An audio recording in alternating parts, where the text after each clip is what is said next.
Genipapo, mulungu, mata seca, céu azul, quipa, facheiro e o mandacaru. Pele de onça preta, tatu tamanduá, calango comendo batata tiu.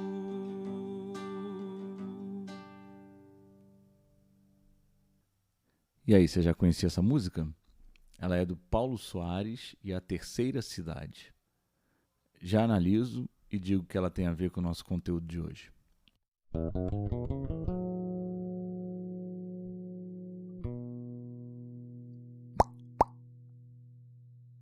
Bom, essa música se chama Caatinga. E o que ela faz? Na verdade, ela cita vários elementos que compõem a paisagem desse ambiente, da Caatinga. Né? Genipapo, mulungu são frutos e árvores, né? Mulungu, uma árvore. E cita duas coisas que são importantes. Na verdade, uma eu cantei agora no iniciozinho, a outra não, mas ele faz uma diferenciação em duas estrofes que aparentemente são idênticas, mas que mudam apenas uma palavra. E essa diferenciação é bem interessante para a gente ver em relação à dinâmica da Caatinga. Ele cita mata seca, céu azul. E aí vai citando outros elementos que compõem a paisagem. Mandacaru, né, onça preta, tatu, tamanduá, né, jararaca, e por aí vai. Na segunda estrofe, ela é idêntica à primeira. A segunda estrofe ela é idêntica à primeira, só que na primeira ele fala mata seca, céu azul. Na segunda ele fala mata verde, céu azul. Por que ele faz essa diferenciação? Porque a caatinga, ao contrário do que a gente muitas vezes ouve ou pensa, ela não é o tempo todo seca, ela não é o tempo todo só espinhos sem folha. Não. A caatinga tem uma dinâmica climática característica de qualquer outro clima tropical, com as suas especificidades, né? Isso significa que ela tem um período bem mais úmido do que um outro, né? E nesse período mais úmido, o verde vai aparecer sim. E é isso que a gente vai ver nessa aula de hoje. A gente vai ver as características não só da caatinga, como dos outros domínios morfoclimáticos brasileiros. Sabe o que é domínio morfoclimático? Vamos ver agora. Então, aqui a gente tem a divisão natural do espaço brasileiro. E o que é essa divisão natural? Nada mais é do que uma citação do que a gente chama de domínios paisagísticos, grandes domínios paisagísticos ou domínios morfoclimáticos. O que são domínios morfoclimáticos? Morfo quer dizer forma, climático, referência a clima. Então, na verdade, os domínios morfoclimáticos são áreas em que têm características específicas derivadas da combinação entre formas de relevo e clima. E, consequentemente, gera um tipo de vegetação original específico. Então, toda vez que você ouvir falar em domínios morfoclimáticos, você vai ter que estar sempre prestando atenção nos elementos e na combinação entre clima, relevo e vegetação. E, geralmente, os domínios morfoclimáticos recebem o nome da vegetação porque as formações vegetais elas são os elementos síntese dos domínios. O que é o elemento síntese? A formação vegetal, a vegetação ela influencia no clima, sim, mas ela também é muito influenciada pelo tipo de clima, né? Ela contribui para o comportamento climático, mas ela também é reflexo desse clima. As características da vegetação também vão refletir as formas de relevo. Se o relevo é mais íngreme, se ele é menos íngreme, né? Mais aplainado, se é mais alto, se ele é mais baixo. Isso também vai influenciar no comportamento climático e, consequentemente, vai influenciar na forma como se desenvolvem as vegetações de diversos pontos. Então, os domínios morfoclimáticos, eles são, na verdade, formas de regionalizar o país, né? Então, eu chego e falo, ó, a partir da combinação entre clima, relevo e vegetação, eu tenho algumas áreas que têm características internas parecidas e que diferenciam de outras áreas. Consequentemente, eu tenho regiões, mas no caso aí são regiões naturais e a gente chama isso de domínios morfoclimáticos, né? Ou seja, ele leva em consideração apenas a combinação entre clima, relevo e vegetação. E a vegetação é a que acaba dando nome a esse domínio. Então, esses grandes domínios paisagísticos ou morfoclimáticos do Brasil, eles são, na verdade, 6, né? Como está indicado aqui, 1, 2, 3, 4, 5, 6. E eles podem ser divididos em 2 grandes grupos. Os domínios originalmente florestados e os domínios que originalmente eles são herbáceo-arbustivos. Qual é a diferença entre esses termos, né? Tudo que é florestado significa que tem árvores de porte muito mais elevado, como a gente encontra nas florestas. Tudo que é herbáceo é o oposto. Eu não tenho grandes árvores, eu tenho basicamente ervas, né? Gramas. É a vegetação mais rasteira. E o arbustivo é aquele extrato intermediário. São aquelas árvores que não são tão altas quanto nas áreas de floresta, mas elas também não são ervas, né? Elas não são vegetação rasteira. Não são aquele mato. Elas são árvores, têm os seus caules, só que elas são árvores mais baixas, de porte mais baixo. E o que gera essa diferença de altura entre vegetação? Basicamente, os vegetais eles vão crescer mais em ambientes mais úmidos e mais quentes. Então, quanto mais úmido e mais quente o tempo todo, maior a probabilidade de você encontrar nesse ambiente, naturalmente, vegetação de porte mais elevado, ou seja, árvores mais altas. Quanto mais seco e ou mais frio é esse ambiente, esse tipo de clima, a tendência é você encontrar vegetação de porte mais baixo, né?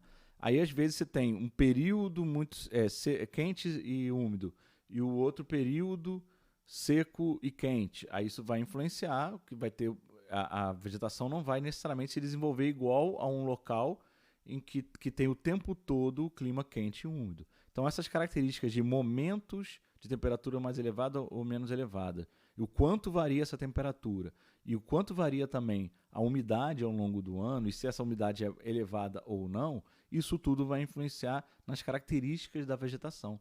No caso, a vegetação vai ser mais florestada, mais arbustiva ou mais herbácea, ou vai ser as 3 coisas, né? Aí você vai encontrar, de acordo com essa combinação de umidade e calor, as características da vegetação também vão se formando. Então aqui a gente tem os chamados domínios morfoclimáticos brasileiros, né? O domínio número 1, que é o mais famoso, é o domínio amazônico. E como é que se caracteriza esse domínio amazônico?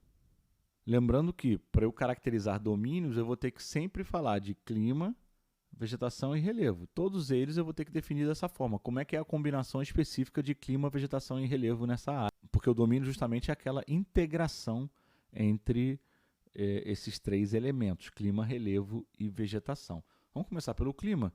Então, domínio amazônico, clima equatorial úmido. O que isso significa? Olhando aqui um climograma, só para quem não está habituado a ver climograma. As barrinhas azuis aqui, essas barras, elas representam a chuva. E a gente vai ver o índice de chuva a partir dessa coluna aqui. A linha e os pontos vermelhos representam a temperatura, a média de temperatura, e eu vou avaliar a partir dessa relação aqui, porque aqui vai dar a variação, nesse caso aqui está de 10 em 10 graus, de graus centígrados. E aqui está de 40 em 40 milímetros de chuva, né? E cada momento aqui, ó, isso aqui está em espanhol, enero, fevereiro, março, né? Janeiro, fevereiro, março, abril, maio, junho, até dezembro. Então, o gráfico ele vai me mostrar como é que é o comportamento da chuva ao longo dos meses e como é que é o comportamento da temperatura.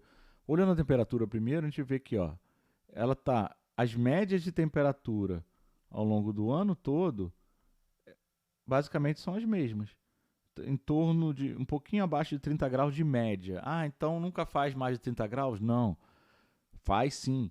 A questão é que uma média mensal, você tem que pegar todos os dias daquele mês, ver qual foi a temperatura média do dia, para depois tirar a média do mês. Toda vez que eu vou fazendo média, as médias vão cortando os picos. O que deu de muito mais do que isso, ou o que deu muito menos do que isso, vai ser eliminado em toda a média. Então, média de temperatura em torno de 30 graus é elevado. Então, são médias elevadas que variam pouco, ou não variam praticamente ao longo do ano, né? E em relação à chuva, muita chuva, em alguns períodos um pouco mais concentrado. Você pode encontrar gráficos desse tipo aqui, de região amazônica, tá? Com chuvas ainda maiores no meio do ano. No caso aqui, é um gráfico de Manaus. Então, Manaus está representando a cidade de Manaus, que é um espaço urbano, tem todas as suas características específicas, mas ele já indica um tipo de comportamento climático, que é o tipo de chuvas, de temperatura elevada o ano todo, com pouquíssima variação, e chuvas abundantes o ano todo ou 80% do ano. Você tem, mesmo no período mais seco, no caso de Manaus aqui, tem chuvas próximas de 80, acima de 80, próximo de 100 milímetros. Né? Só um mês aqui que está marcado abaixo de 80, seriam 60, 70, mas você tem o ano todo, que é um período que vai ter sempre um período que vai chover um pouco menos, mas são chuvas bem abundantes o ano todo. Vocês vão reparar depois, em outros gráficos, por exemplo, da Mata Atlântica, né, o gráfico do domínio dos mares de morros, que as chuvas são abundantes também, só que você não vai ter picos tão elevados assim. Claro que todo gráfico está mostrando a realidade de um local específico, e a gente está tentando generalizar aqui, falando de todo um domínio, mas tem um comportamento padrão, que são chuvas abundantes o ano todo e temperatura elevada o ano todo. Então, essa característica de clima equatorial úmido, ela vai influenciar no tipo de vegetação. Como eu falei no início, quanto mais úmido e mais quente é o clima, maior a probabilidade de encontrar árvores de porte mais elevado, né? Um tipo de vegetação original florestada, que é o caso da Amazônia. A Amazônia, como é o clima brasileiro mais úmido e mais quente, é onde eu vou encontrar a maior variedade de espécies, que também tem relação com isso, com calor e umidade, e onde eu vou encontrar também os maiores portes de vegetação, folhas maiores, né? Porque eu tenho umidade e tenho calor o ano todo. E aí a vegetação ela consegue se desenvolver mais, por isso que é florestado, né? E além disso, ela tende a ser heterogênea, porque tem maior variedade de espécies, porque a variedade de espécies também tem relação direta com a umidade e o calor.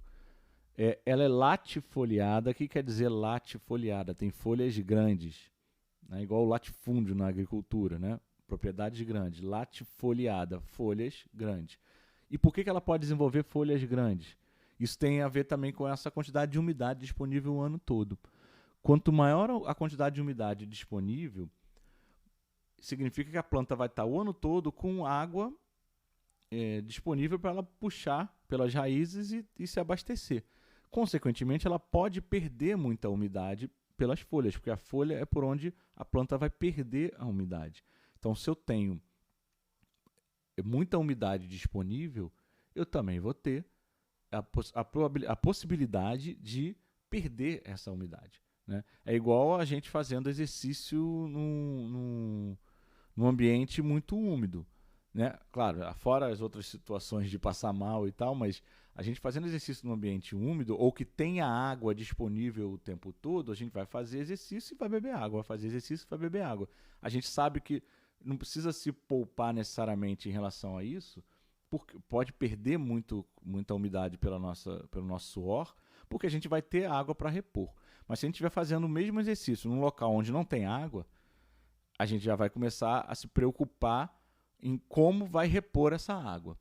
E aí, talvez a gente não vá fazer tanto exercício, vai tentar diminuir as perdas pelo suor para poder não desidratar.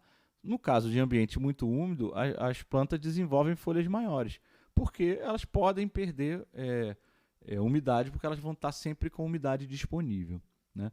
E também uma outra coisa, as folhas são perenes, ou seja, elas existem o ano todo. Elas não tem aquele período que as folhas caem e fica a árvore praticamente sem folhas. Não, as folhas vão caindo ao longo do tempo, mas vão se renovando ao mesmo tempo. Consequentemente, ela está sempre com folha, né? São folhas perenes. O que mantém isso é justamente o fato de ter muita umidade. Só vai ter aquele período que a folha cai e a árvore fica totalmente seca quando tem um ambiente em que a umidade diminui muito num período do ano, né? Porque a planta vai fazer justamente isso. Se eu tenho um período com menos água disponível, eu vou diminuir as minhas perdas de umidade. E por onde eu perco umidade? Pelas folhas. Então eu vou secar as folhas e deixá-las cair, porque aí eu diminuo a quantidade de umidade que eu estou perdendo e me mantenho vivo. Essa é a lógica da planta. Então, se o ambiente tem muita umidade, eu posso ter folhas grandes e posso ter folha o tempo todo. Se ele tem um período seco, aí eu vou deixar essas folhas cair. Eu não vou ser mais perennifólio, né? Eu vou ser caducifólio, eu vou deixar a folha cair, caduca, né? E também, se eu tenho um ambiente que não tem tanta umidade, as minhas folhas eu não vou poder desenvolver folhas tão grandes, porque se eu desenvolver folhas muito grandes, eu vou perder muita umidade e vou acabar morrendo. Em relação a esse domínio ainda, coloquei aqui, é dominado pela atuação da massa equatorial continental, MEC, durante o ano todo. O que é essa massa? As massas de ar, elas são porções de ar que vão se deslocar, algumas em uma distância muito grandes, outras em uma distância um pouco menores, mas vão se deslocar e levando com elas nesse caminho as suas características de umidade e de temperatura. Então, por exemplo, aqui mais à esquerda tem o mapa mostrando as massas de ar que atuam no verão no Brasil, ou seja, no mês de janeiro. Aí tem aqui a MEC, que eu já vou falar dela, que é a que tem a ver com o nosso domínio agora, do amazônico. Tem a MEA, MTA e MTC. O que são essas massas, né? Esses nomes também. MEC quer dizer massa equatorial continental. Significa o quê? Ela se forma próximo à linha do Equador, que é a linha do Equador, e ela é continental, se forma sobre o continente, nessa região mesmo. Toda massa que é equatorial, é só lembrar dos estudos de clima, ela tende a ser quente, porque a linha do Equador é que recebe os raios solares com menor inclinação. Consequentemente, são os raios solares que aquecem mais ao longo do ano. Com isso, toda a massa que é equatorial, seja a MEC, seja a MEA, por exemplo, aqui, ela é massa quente. Então, já é uma característica. Massa equatorial, já sabe que ela é quente, se forma próximo do Equador. E no caso, a MEC é massa equatorial continental. Tudo que se forma sobre o continente vai tender a ser menos úmido do que aquilo que se forma sobre o mar. Por quê? Porque tanto a temperatura como a umidade do ar, ela tem a ver com o aquecimento da superfície sobre a qual essa massa de ar está. Então, se a massa de ar está sobre um local que esquenta muito e sobre um local em que tem muita evaporação de água, essa massa de ar vai ser quente e úmida, que é o caso da MEA. Ela se forma sobre o mar. Agora, a massa equatorial continental, a MEC, ela se forma, o normal dela seria ela se formar, ao se formar sobre o continente, seria ela ser seca, porque ela está se formando longe de uma grande massa de água.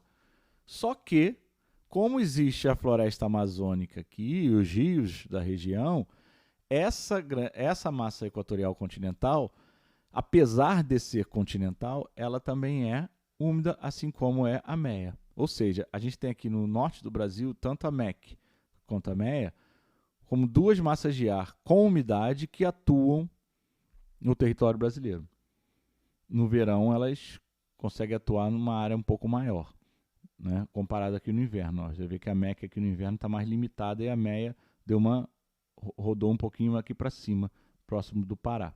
Mas as duas são quentes e úmidas, apesar da MEC ser continental. Mas por que ela é úmida? Porque ela tem a floresta amazônica aí embaixo e os rios amazônicos que vão dar umidade a ela. Isso significa que, se a gente pensar na retirada da floresta amazônica, a massa equatorial continental, com certeza, ela vai perder muita umidade e talvez até depois possa ser considerada, dependendo do grau de desmatamento e tal, uma massa seca e não mais uma massa tão úmida quanto ela é. Só para a gente já ver as outras massas, a MTC, massa tropical continental, se ela é tropical, tudo que é tropical está entre o trópico, um trópico que é aqui o trópico de Capricórnio e o outro trópico está lá em cima, que é o trópico de Câncer. Tudo que é continental, que é tropical é quente também. Não chega a ser tão quente como a equatorial, mas é quente. Massa tropical continental. Só que nesse caso ela é continental, mas não há uma floresta aqui ou nada que dê muita umidade. Então ela se forma sobre o continente, então é uma massa mais seca. Então, quando a massa tropical continental atua, e onde ela atua, ela leva um ar quente, mas leva um ar mais seco, principalmente. E tem a massa tropical atlântica. A tropical atlântica, ela já vai ser uma massa que também se forma no trópico. Significa o quê? Significa que ela é quente, mas ela é o próximo ao trópico, né? Significa que ela é quente, mas ela é atlântica. O que isso significa? Que ela é quente e úmida. Não vai ser tão quente, tão úmida quanto a meia ou quanto a MEC, mas ela tem uma temperatura, comparada a outra massa que a gente vai falar já, ela é quente e úmida.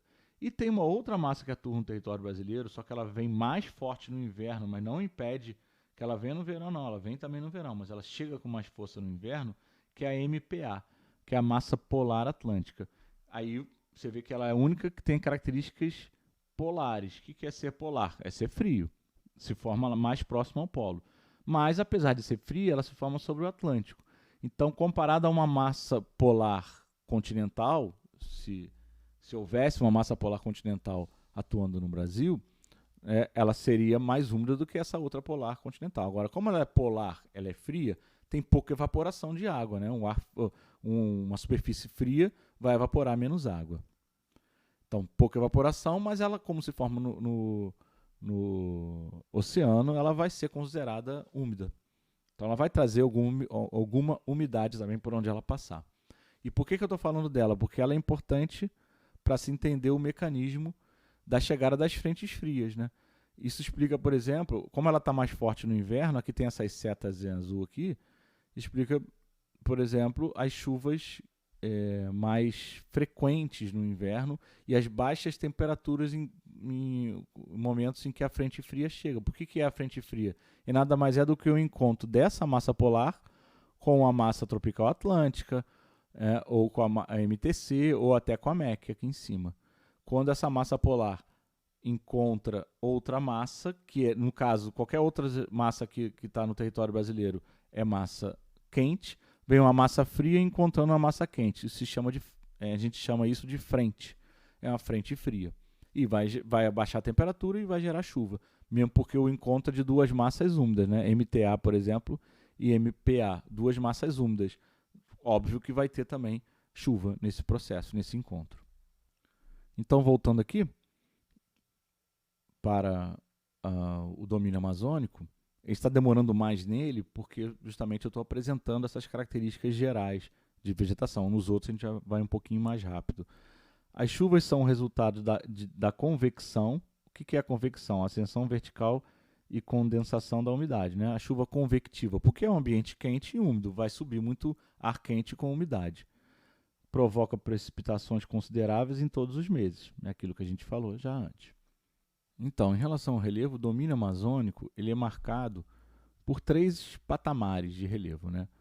2 deles são áreas inundáveis, ou seja, tem a mata de várzea. A várzea é aquela área que vai, no período de cheia, vai inundar, mas no período de seca ela vai estar, o período mais seco, ela vai estar sem umidade, ele não vai estar inundado aquele patamar de relevo. E tem os igapós. Os igapós estão o tempo todo inundados. É aquela margem, aquelas áreas de margem de rio que estão o tempo todo inundados. Eles dois juntos ocupam mais ou menos 10, 20% desse ecossistema aí, desse domínio amazônico. A maior parte do domínio é de vegetação de terra firme, que é chamada também de ileia, né? Aí é a área que não é inundada em nenhum momento, a não ser em situações muito catastróficas, né? Mas não é característica delas estar inundada. É óbvio que aí lá dentro, se eu tenho um ambiente úmido o tempo todo, o outro que fica úmido de vez em quando, o solo, né? E o outro que nunca está úmido, nunca está inundado com as águas do rio, eu vou ter características diferentes também dessa vegetação, né? Mas, no geral, a gente chama isso de domínio amazônico, mas com diferenças internas entre esses patamares de relevo e nesses patamares de vegetação. E aí tem aqui apenas algumas planícies aluviais. E o que é essa planície aluvial? São aquelas áreas ao lado do rio que vão se inundar quando o rio enche. Ao encher, o rio vai inundar essas áreas e vai levar também nutrientes que estão boiando no rio para essas áreas, né? Vai irrigar esse solo e, ao mesmo tempo, renovar os nutrientes com a matéria orgânica que está lá no rio.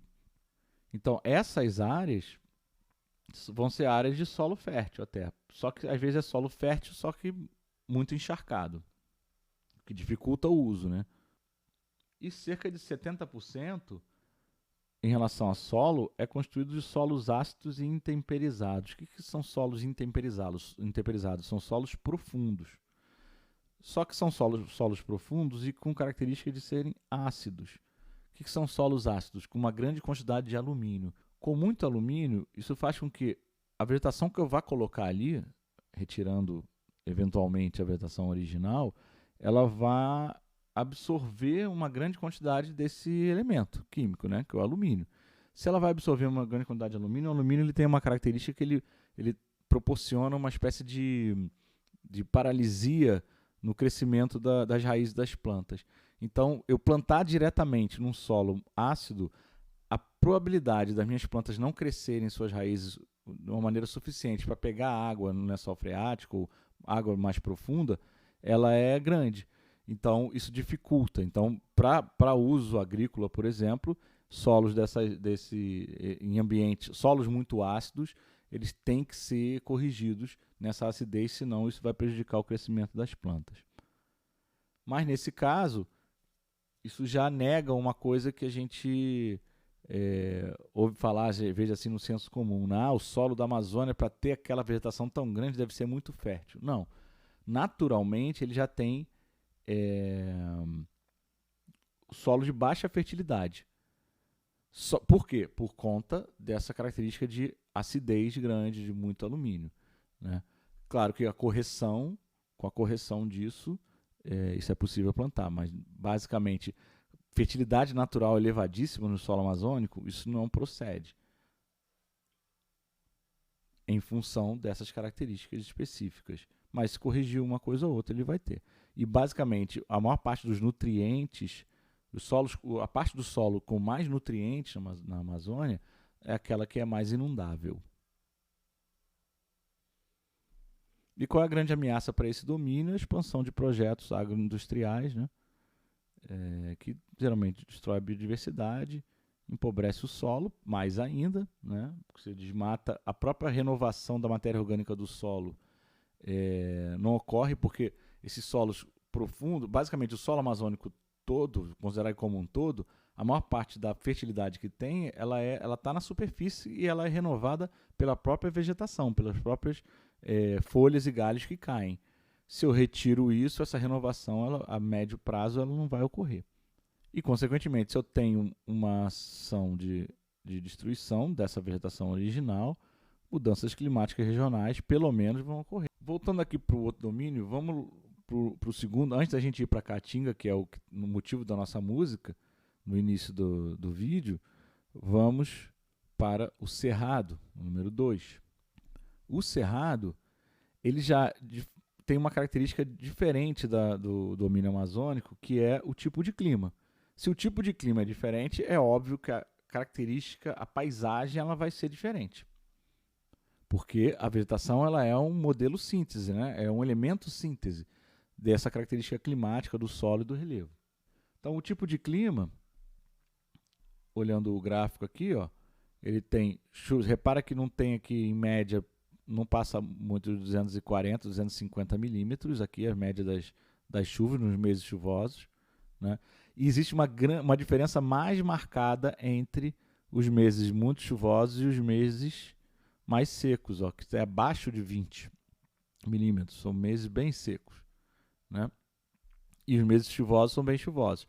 No outro gráfico da floresta amazônica, você vê que existia uma diferença, mas ela era menor. E os meses mais chuvosos tinham um índice de chuva maior do que 240, tinha 330, alguma coisa, 300 e poucos, né? E repara que a temperatura já começa a fazer aqui uma barriguinha para baixo, ou seja, no período mais seco já tem umas temperaturas um pouco menores. Isso é uma média, né, do Cerrado, na verdade é um gráfico de Brasília, né, que está dentro do Cerrado, mas é uma cidade, né, não é um local no meio do Cerrado conservado, já é um espaço urbano, mas que reflete essa característica do domínio como um todo. Ou seja, é um típico clima tropical. Verões quentes, você vê aqui, ó, médias um pouquinho abaixo da Amazônia, né, mas média de 23, 24, 25 graus por aí, né, que estão quentes e chuvosos. E o inverno um pouquinho, médio um pouco menor, bota aí em torno de, tá um pouco abaixo, em torno de 20, um pouco abaixo, né, mas a umidade cai muito. Né? Então, verões quentes e chuvosos, invernos não rigorosos, mas bem secos. Se a grande diferença, então, está na quantidade de umidade ao longo do ano, a vegetação ela vai refletir isso também. Né? Então, é quente o ano todo? Quente. Então, você vai encontrar árvores, vai encontrar arbustos e árvores. Mas tem um período seco. Então, o tropical úmido seco ou tropical típico ou continental. São os 3 nomes que dão para o mesmo tipo de clima. Então, invernos secos e verões chuvosos. Né?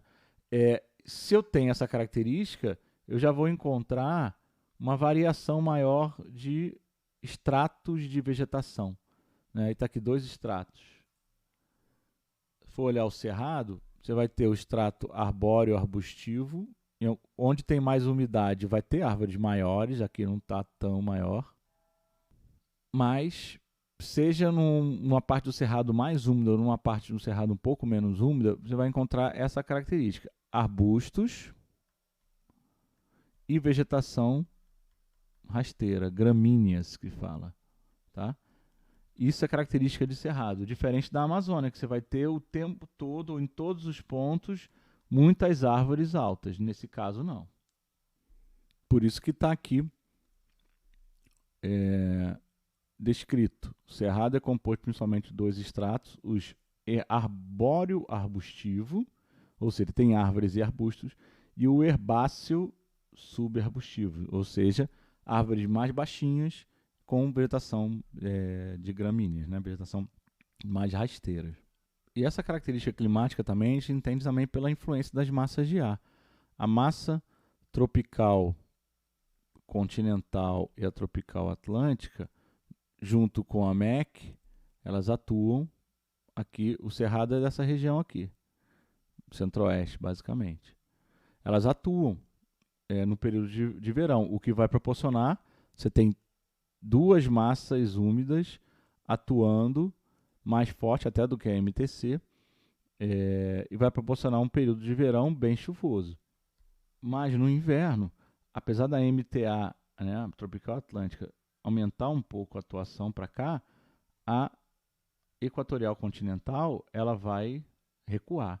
ela recuando vai reduzir a umidade aqui na região. Uma outra característica interessante da vegetação de cerrado é que os arbustos eles possuem troncos e galhos retorcidos, cascas grossas de raízes profundas. Principalmente pensar na casca grossa e galhos retorcidos. São características relacionadas a esse período de seca. Porque o período de meio de ano, né, o período de inverno, é tão seco que às vezes a vegetação pega fogo sozinha. Aliás, isso é uma coisa ruim até para a vegetação de cerrado, porque quem quer desmatar ilegalmente aproveita esse período de seca e acaba botando fogo na vegetação, porque aí para provar se foi uma queimada criminosa, se foi algo natural, e aí isso não tem muito como ver a origem disso. Então, como é um ambiente com grande probabilidade de ter queimadas naturais, né, de estar seco, está muito tão seco a ponto de pegar fogo sozinho, a vegetação ela está acostumada com essa possibilidade. Claro que não pode ser algo mais frequente do que o ritmo da natureza, né? Quando você planta, faz muita queimada uma atrás da outra, isso vai prejudicar. Mas ter uma queimada ou outra de vez em quando natural, isso faz parte do ciclo natural dessa vegetação. E por isso que ela tem galhos retorcidos e cascas grossas. Essas cascas grossas, na verdade, protegem o caule dos arbustos da queimada. Então, são cascas que você vai retirando. Se for descascar, está tudo protegido ali, porque essa casca grossa protege da queimada. E galhos retorcidos também tem a ver com esse momento de estresse hídrico. Faltando água, na hora de crescer, ela começa um processo de retorcer galhos. Uma outra coisa interessante é que os solos do cerrado eles são marcados por muita lixiviação. O que é a lixiviação? É a lavagem. São solos muito lavados, porque tem esse período muito chuvoso. O período muito chuvoso vai levar os nutrientes do solo, vai infiltrar muita água ao mesmo tempo no solo e vai levar esses nutrientes lá para as áreas mais profundas do solo, né?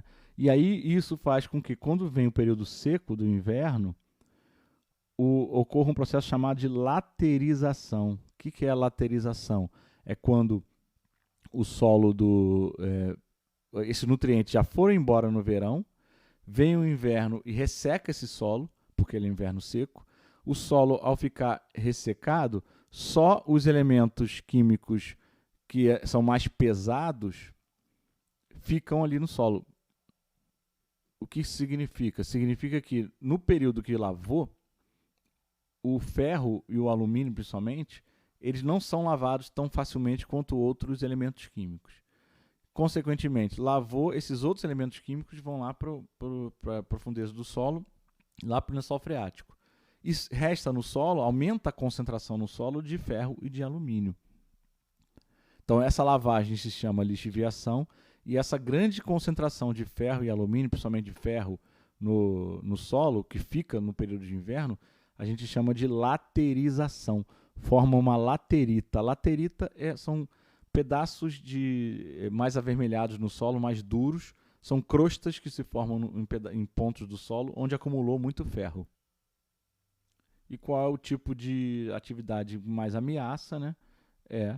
A expansão da pecuária extensiva, a mineração e o agronegócio, soja e algodão. Ou seja, basicamente os mesmos atores que ameaçam hoje em dia a Amazônia, eles, desde a década de 70, eles vêm atuando, se expandindo e ameaçando também a integridade desse domínio que é o cerrado.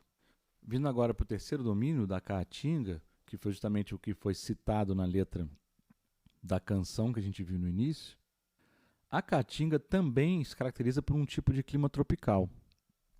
Só que ele é um tropical semiárido. E aí, se ele é tropical, ele tem aquele comportamento típico de um tropical. O que é um clima tropical? É verão quente e chuvoso, e o inverno não é rigoroso, mas ele é mais seco. Qualquer clima tropical é assim, verão quente e úmido, e inverno não rigoroso, mas com uma redução significativa da umidade. Então, o clima tropical semiárido, ele vai ter um comportamento, você vai ver aqui, ó, em relação à chuva. Aqui está a barra a escala da chuva e aqui a escala da temperatura, tá?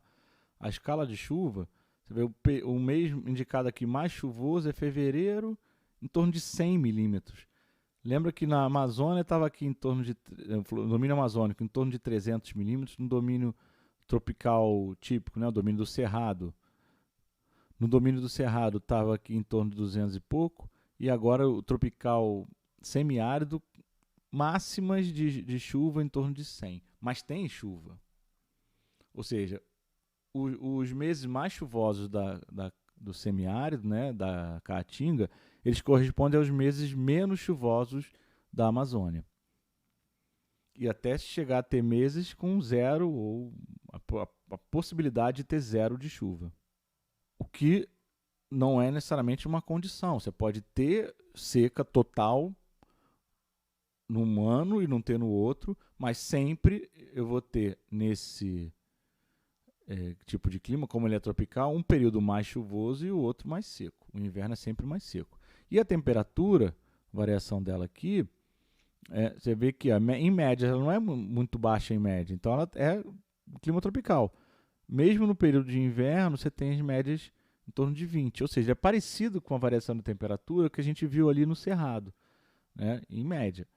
Mas a quantidade de umidade ela é bem menor. E por que a quantidade de umidade é bem menor? Tem a ver com as massas de ar que atuam ali, né? Na região semiárida, que pega aqui, essa região aqui, por aqui, né?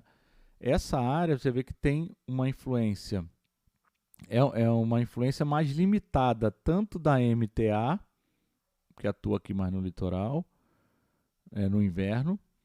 Na MTA no verão também não penetra muito aqui, né? Mas você tem no verão a MEA e a MEC, né? A Equatorial Continental e a Equatorial Atlântica, elas atuam mais no verão. Consequentemente, no verão tem maior probabilidade de chuva, que é justamente aquele período ali que a gente viu no gráfico de janeiro, dezembro, início e final de ano. Mas no período de inverno, eu já vou ter uma massa tropical atlântica atuando de forma mais limitada, atuando basicamente da mesma forma. Ela chega um pouquinho mais aqui para cima, mas no meio aqui, na área da Caatinga, ela não vai mudar muito a sua forma de atuação, mas principalmente a MEC, ela vai recuar bem.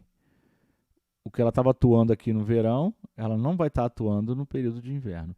Então, isso explica uma grande variação da umidade, principalmente em função do recuo da massa equatorial continental. Existem outros fatores climáticos específicos, né, de barreira de relevo que contribui para ter menos umidade entrando, né, alta refletividade, que aí se estuda mais profundamente quando você vai estudar os tipos de clima. Mas nesse caso, para entender o domínio morfoclimático, basta entender que tem um recuo da massa equatorial continental, o que vai reduzir muito a quantidade de umidade nessa região no inverno, o que vai ajudar a explicar a possibilidade de períodos de seca forte. Então, no inverno, ocorre o avanço da MTA. Só que ela já perdeu muito da sua umidade nas áreas serranas próximas ao litoral. Então, na verdade, ela já perdeu umidade e a massa equatorial continental ela recua. Então, essa umidade total ela vai diminuir. Quando tem a seca, é quando nenhuma dessas massas de ar traz chuvas durante períodos longos.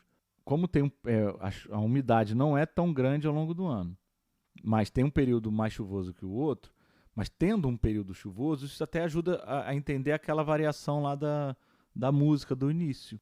A música fala, então, de mata seca, céu azul, e ao mesmo tempo no outro fala mata verde, céu azul. Isso tem a ver com essa dinâmica de ter um período mais chuvoso do que o outro, e um é tão seco que vai dar mata seca, as árvores vão perder as suas folhas, as folhas que tem vão cair, porque eu tenho pouca umidade no período seco ou nenhuma umidade disponível, é óbvio que eu vou reter, eu como planta, vou reter umidade dentro de mim. Como é que eu retenho umidade dentro de mim? Eu diminuo as minhas perdas. Como é que eu diminuo perda? Primeira coisa é liberar as folhas, jogar fora as folhas, que é pelas folhas que eu perco umidade. Só que tem um período que ele botou mata verde. Mata verde justamente é o período de chuva, corresponde ao período de verão, quando a MEC está atuando mais fortemente.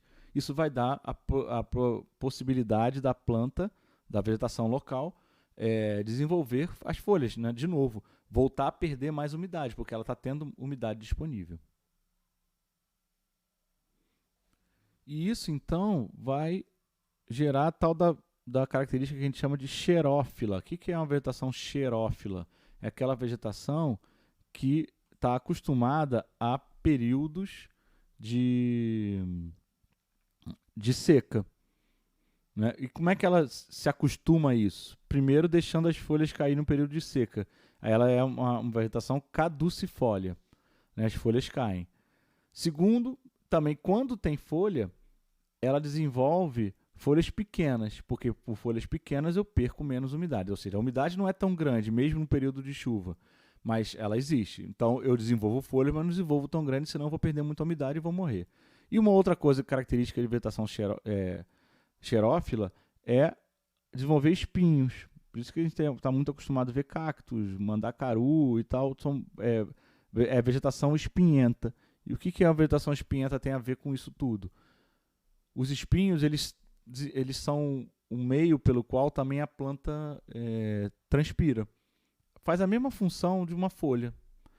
Então, se eu tenho um ambiente com pouca umidade disponível, eu quero perder pouca umidade. Eu quero ganhar umidade para mim, deixar a umidade dentro de mim e perder menos umidade para me manter vivo. Quando eu deixo as folhas caírem, eu vou já perder menos umidade. E os espinhos, eles mantêm a possibilidade da planta continuar transpirando. Só que é por onde a planta perde muito menos umidade. Então, vai ter todo local que tem falta de umidade num período ou a umidade total é baixa, você vai ter plantas com características de serem espinhentas, porque elas vão ter esse mecanismo de continuar transpirando, mas elas vão perder menos umidade pelos espinhos do que elas perderiam por uma folha. No caso da vegetação da caatinga, ela tem os dois, tem folhas no período chuvoso e no período seco ela deixa as folhas caírem e mantém só os espinhos. Por isso que está aqui, ó, folhas pequenas e hastes espinhentas. Em relação ao solo, né, aí está aqui, a semiaridez é responsável pela pouca decomposição química das rochas, o que resulta nos solos pouco profundos intercalados por terrenos pedregosos e afloramentos rochosos. Aí tem a ver com o grau de decomposição do solo.